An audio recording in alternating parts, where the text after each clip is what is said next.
Direto do canal Chupa Essa Manga, menino! Aqui estou eu, professor Jean, e a partir de agora faremos a revisão agora do Colégio Santa Cecília. Olha aqui, olha aqui, olha aqui, ó.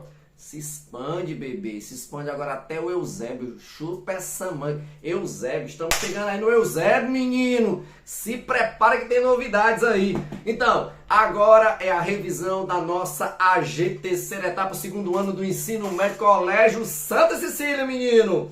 Vamos lá, vamos lá. Jean, deixa eu botar aqui uma musiquinha pra gente se concentrar. Deixa eu dar uma baixadinha aqui. Certinho? Jean, vamos começar logo pelo conteúdo programado que tá aqui na descrição aqui do vídeo. E não esquece de dar o sababa. Sababa, você já sabe que é o gostei, é o like. Só que é hebraico, bebê, né? Vamos lá. Segura. A matéria da AG é a matéria da AC, A5, Guerra Fria e seus desdobramentos. B5, período liberal democrático, que envolve 5 presidentes, do Dutra ao Jango. Dutra ao Jango. Beleza? E a novidade, pra gente completar esse material, é exatamente descolonização afroasiática. Descolonização afroasiática. Vamos lá. Vamos começar pela matéria da C? Revisita a AC, pelo amor de Deus. Dá uma lida de novo na prova da AC. Mas vamos começar a revisar pela matéria da AC mesmo. Mas não esquece de dar uma olhadinha, dar uma estudada novamente na matéria da AC, porque é super importante. Você não deve passar batido. Porque agora eu fiz uma espécie de quase que uma divisão perfeita entre as questões, tá bom?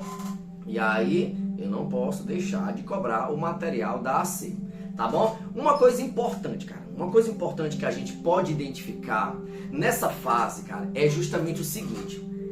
Existem três grandes formas, tá certo, de abordar o populismo. Então, isso é clássico na história.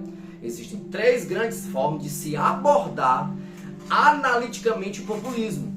E ele pode ser estudado como um fenômeno que tem origem, o ponto de partida é social, né? Como uma forma de governo ou como uma ideologia específica. O que é que eu não posso esquecer com isso tudo que eu estou falando? Na história do Brasil, o mais comum na história do Brasil é associar o populismo a uma fase. Não tem esse período que a gente está estudando? Período liberal democrático, que vai de 1945, término da Segunda Guerra Mundial, início da Guerra Fria, e vai até 1964. O que é que eu posso identificar? Vai, fala pra mim aqui agora, quem é o pai do populismo? Quem é? Vai, quem é o pai do populismo? Até beber uma águazinha, esperando. Quem é o pai do populismo? É Getúlio, é? Getúlio Vargas. Na década de 30, a famosa Era Vargas, né, que é através da famosa, entre aspas, Revolução de 1930, né, que é o ano de ruptura, né, é uma ruptura institucional. Aí eu paro e penso, peraí, que ruptura institucional é essa? A República Velha, bebê. Aquela república da política do café com leite. Aí através da Revolução de 30, então os anos 30 é que abre essa história do populismo. Tá certo? E vai até, não esquece, vai até 64, como eu acabei de dizer, que o período liberal democrático vai até 64. Beleza? Ah, eu esqueci de dizer, você vai ouvir som de mini gritando, som de top passando, buzina passando, Satanás vai ser presta atenção aqui em mim. Tá bom? Se aparecer sons estranhos aí. Mas volta pra cá. Então, como eu tava dizendo, o marco, o ponto de partida, Revolução de 30, então são os anos 30. Populismo, a gente tá falando de populismo, né? O período liberal democrático. Mas o populismo não começa a partir do Dutra. Cuidado, não começa a partir do Dutra. Começa a partir do Getúlio Vargas. É na Era Vargas.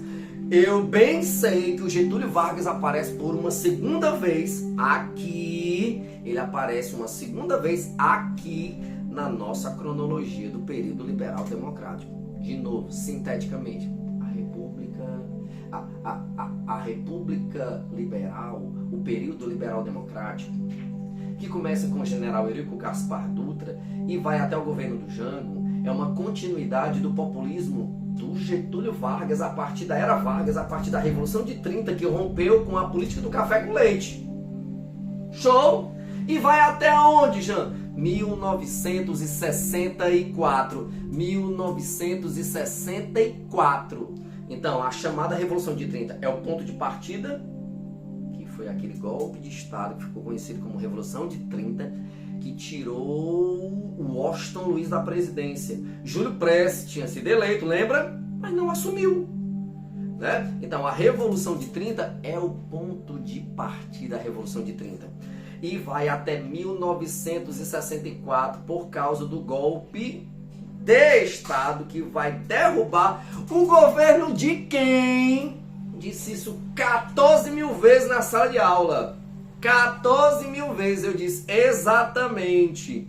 Você já sabe. Então tá vendo a cronologia? De onde ela parte e de onde ela vai? Então fique esperto. Fique esperto para não errar. Tranquilo? Tá tranquileba aí? Bora pra cá. Outra coisa importante também que a gente pode destacar dessa fase, gente, é o seguinte. Ó, o Dutra, quando assume a presidência do Brasil, né, lembra que o Getúlio Vargas negociou a sua renúncia para não perder os seus direitos políticos. Não é à toa que ele sai da presidência como deputado federal e senador, né, por conta da Constituição inusitada que permite isso. Graças a Deus não tem mais isso. Beleza.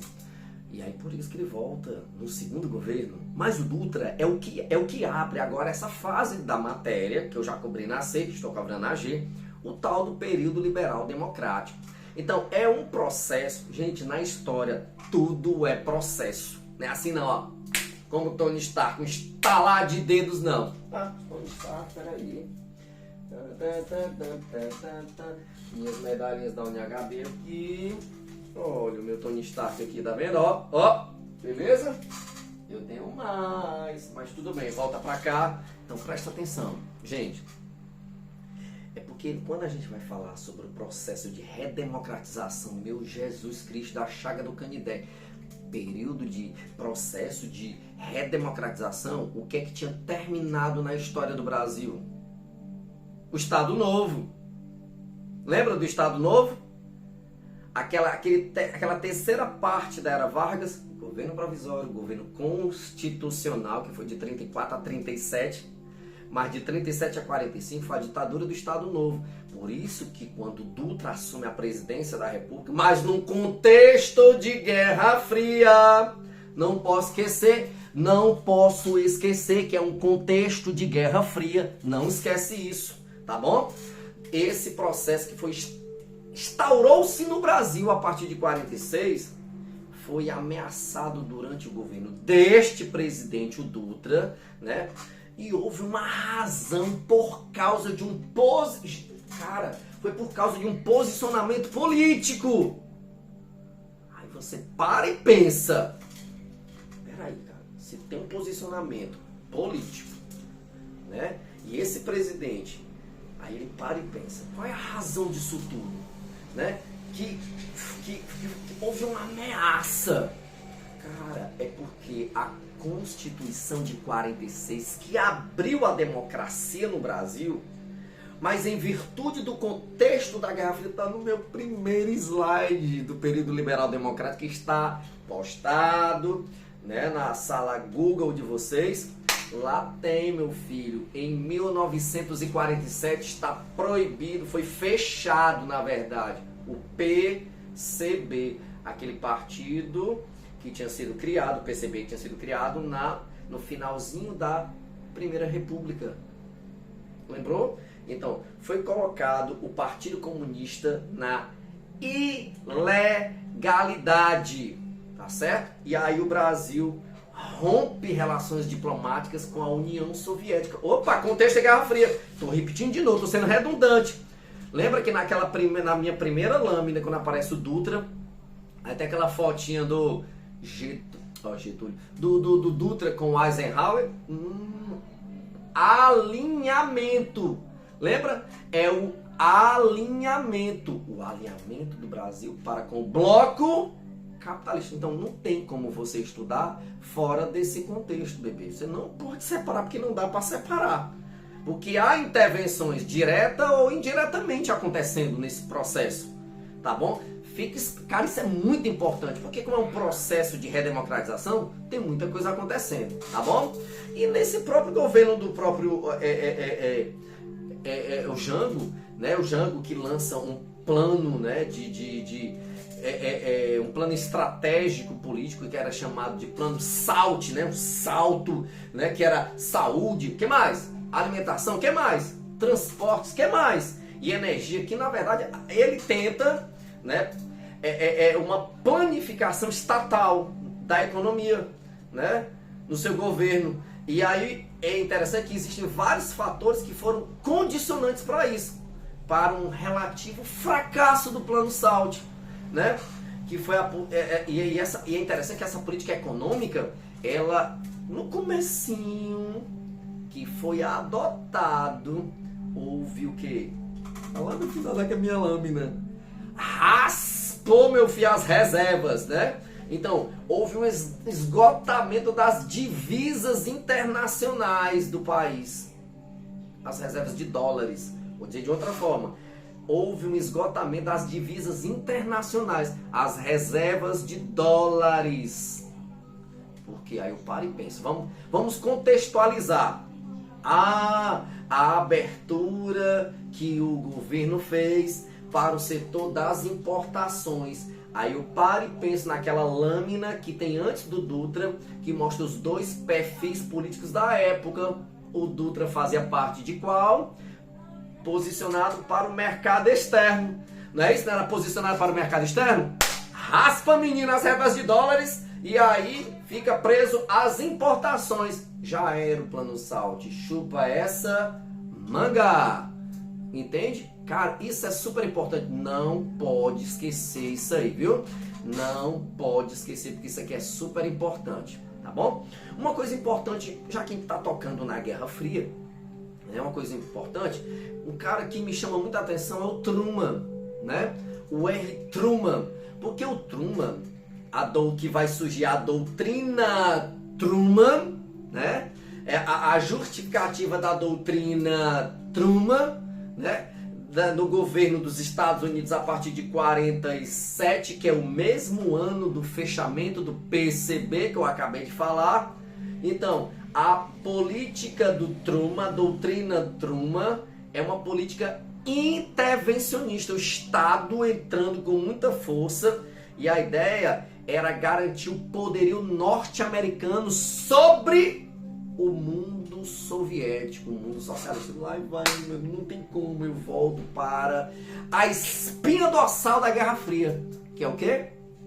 A Guerra das Ameaças, a guerra ideológica, a guerra bipolar. Então a doutrina Truman, o presidente Truman, né, na verdade ele quer garantir o quê? A liderança, ele quer garantir a hegemonia, ele quer garantir o que? A superioridade do bloco capitalista, e aí vai, bebê.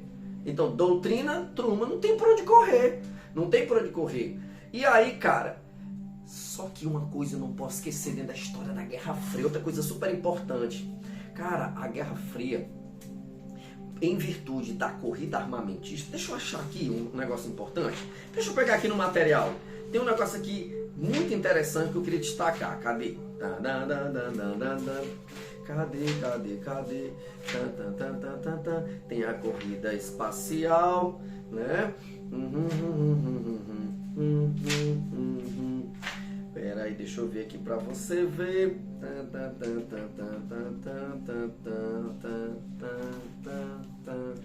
Olha aqui nesta página, tá dando pra ver? Tá dando pra ver aqui, tá? Aqui tá escrito assim, ó: a desestruturação da União Soviética e o realinhamento mundial. Que coisa, cara. É um termo que na geopolítica a gente vai chamar de nova ordem mundial. Então, em virtude desse de muito investimento na área bélica, né? Então, a União Soviética, ela vai gastar tanto, ela vai investir tanto nesse setor bélico que não tem por onde correr. começa um desgaste da Guerra Fria e a falência do modelo soviético. Por isso que vai aparecer a ideia de uma nova ordem mundial, que intrinsecamente, subtendidamente, está subtendido o quê? A perestroika e a glasnost. Então vai ser a falência do mundo soviético. É um desgaste da Guerra Fria e a supremacia do bloco capitalista. Percebe? Tá dando para entender o que eu estou querendo dizer? Então isso é muito importante. Você não pode vacilar nisso aí, gente. Não vacila, pelo amor de Jesus Cristo, da chaga do Canidé. Outra coisa importante, gente, que você não pode esquecer, ainda do período liberal-democrático, para eu entrar na descolonização afroasiática, é justamente o seguinte. Eu vou até pegar aqui meu iPad aqui, né? Eu tinha feito um mapinha mental, né? Lembra que eu fiz um mapinha mental lá na lousa? Top, né? Que é dali que a gente tem todo o processo, né? Pra gente trabalhar. Deixa eu só botar aqui no ponto, pra me chegar aqui onde eu estava, certo? Deixa eu pegar aqui, que é pra você entender isso aqui. Eu vou aqui dar uma bizuiada aqui naquele mapinha mental que eu coloquei lá na lousa. Mas eu não posso deixar de tocar numa coisa importante ainda da descolonização, aliás, do período liberal democrático. Cara, é aquele processo que o populismo está passando por uma crise tão grande, que desta crise, o que é que vai acontecer desta crise? Que a gente os historiadores vão meio que avaliar a crise do populismo, que é o suicídio do Vargas, em seguida a renúncia do Jânio Quadros, o da vassourinha, e a outra é a deposição do Jango em 64, né? E lembra que quando da renúncia do Jânio Quadros e toda aquela problemática toda para que o vice-presidente fosse empossado, não esquece que houve, né, lá, a história lá do plebiscito, né? E a toda aquela ameaça para que ele não fosse empossado, a quase guerra civil, e aí houve a mudança do sistema presidencialista para o parlamentarista, e aí depois o próprio plebiscito de 6 de janeiro, né, de 63, que deu a vitória ao presidencialismo e o lançamento do plano de governo do Jango, né, que eram as reformas de base. Então você começa a ver a derrocada do próprio populismo. Isso é muito interessante. Isso é muito ótimo, né? De cobrar numa prova. Entende?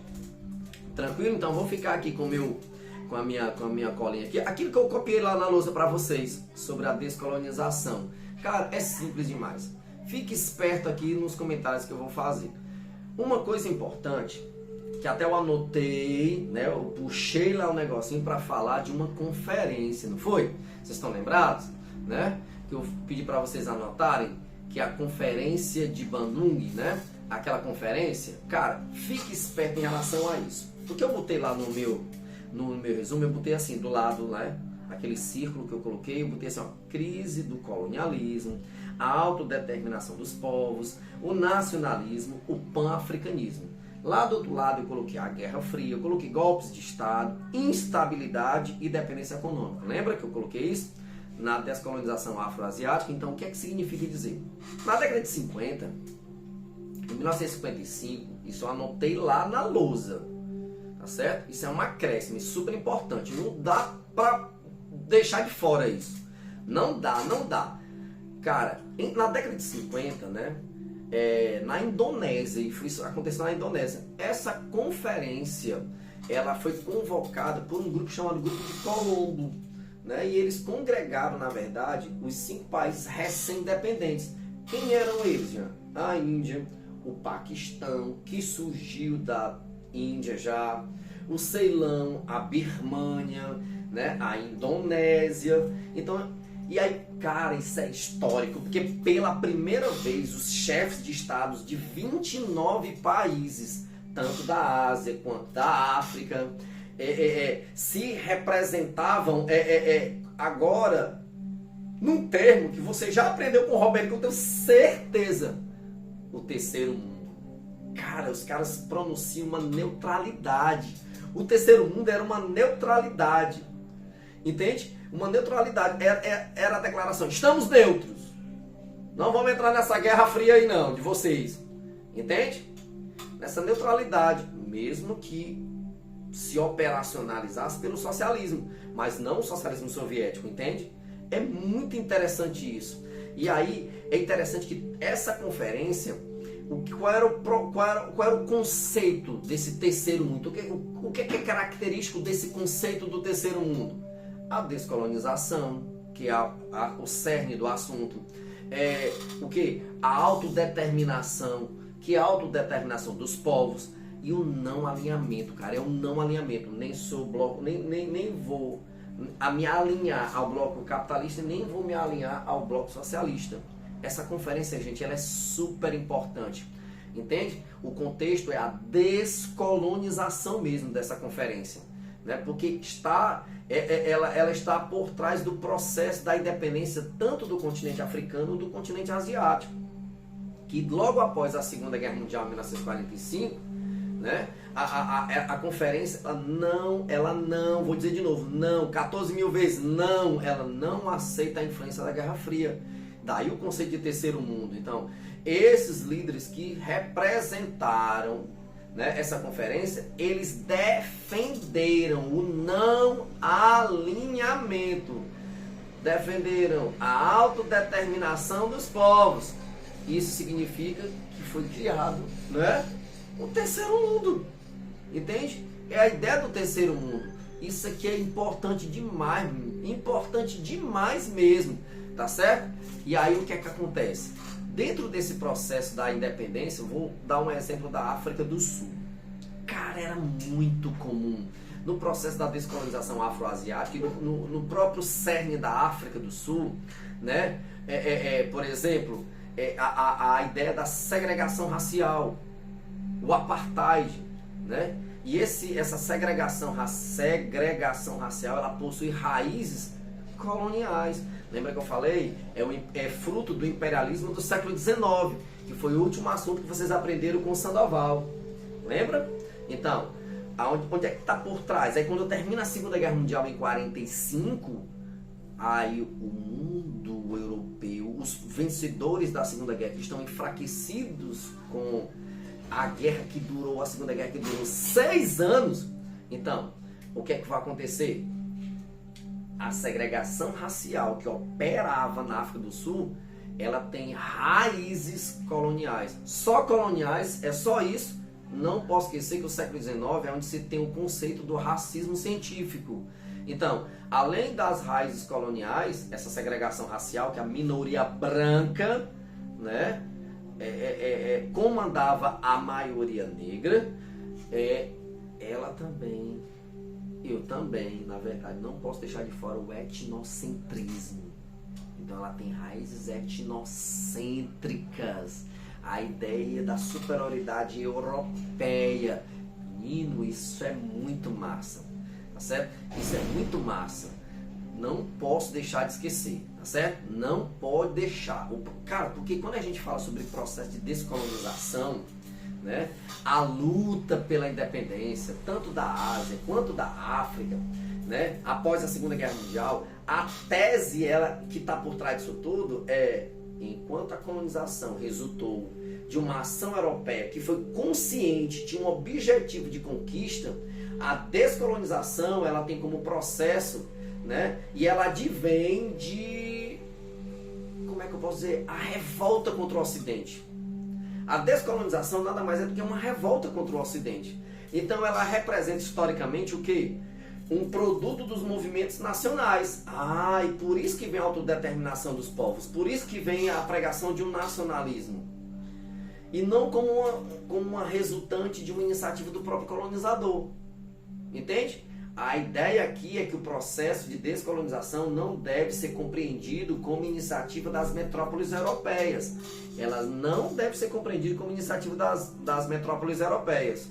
Tá certo? Não é iniciativa das metrópoles europeias. Não parte dela. Não pode ser compreendida através dela.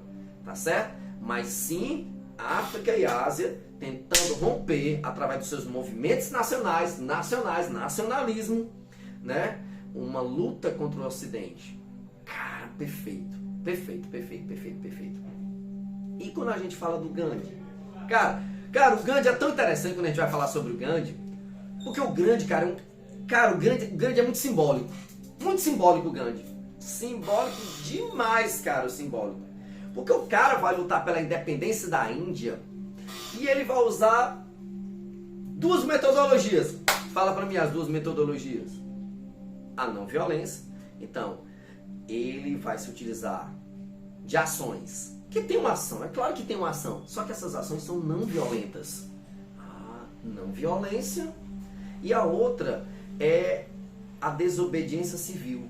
Isso vai impulsionar a saída dos ingleses do território indiano. Perfeito. O grande líder da independência da Índia, o Mahatma Gandhi. A Índia foi um protetorado da Inglaterra. Foi uma joia da rainha, sabe qual era a rainha? Rainha Vitória. O Gandhi, ele sugeriu para o processo de ruptura política, e ela estava pautada justamente nisso, na desobediência civil e na não violência, né? Que estão, além disso, os boicotes aos produtos britânicos. Cara, que coisa massa, presta atenção. E essa atitude pacífica, o pacifismo aqui, né, inspirou outros líderes pelo mundo, como o Luther King Jr. Massa? Mas ainda falando no contexto da Índia, eu não posso esquecer que após a conquista da independência política na Índia, o território da então antiga Inglaterra se dividiu em diferentes países. Eu costumo até dizer, a religião que uniu o povo indiano a se separar com essas metodologias que a gente acabou de citar, de separação da Inglaterra, após a conquista dessa independência, após a separação, após a emancipação, o território da então colônia britânica se dividiu em diferentes países, além da própria Índia do Gandhi, tá certo? Como, por exemplo, Paquistão, como, por exemplo, Bangladesh, como, por exemplo, Sri Lanka. Então, após se libertar, através da desobediência civil, a colônia inglesa na Ásia viu o seu território se fragmentar, se dividir, né, dando origem a esses três países: o Sri Lanka, Bangladesh e Paquistão. Ok? Beleza? Isso é muito interessante mesmo, tá certo? Tranquilo? Tranquilo até aqui? Deixa eu ver se tem mais alguma coisa aqui para eu destacar, né? Tá bem simples, né? Como eu coloquei aqui, ó, a crise do colonialismo, em virtude do final da Segunda Guerra Mundial, a autodeterminação dos povos, que na verdade era conclamar, chamar, associar as populações negras, né, que é o pan-africanismo, de diferentes países desse imenso continente africano, a apoiar as lutas por igualdade e independência. Pelo amor de Deus, o contexto da descolonização é independência, separação, emancipação. Então as populações negras de diferentes países, porque são diferentes. A África, né, tem mais de 2.000 etnias, mas todos eram contra as metrópoles que colonizavam. E aí esses diferentes países se apropriam, se associam, melhor, se associam, né, conclamam as populações negras, né, a lutar pela igualdade e pela independência. Show? Tranquilo? Vou me despedindo aqui de vocês com muita saudade. Boa sorte quinta-feira na nossa prova. E no mais, chupa essa manga. Uhul! Valeu, companheiros. Tchau, tchau.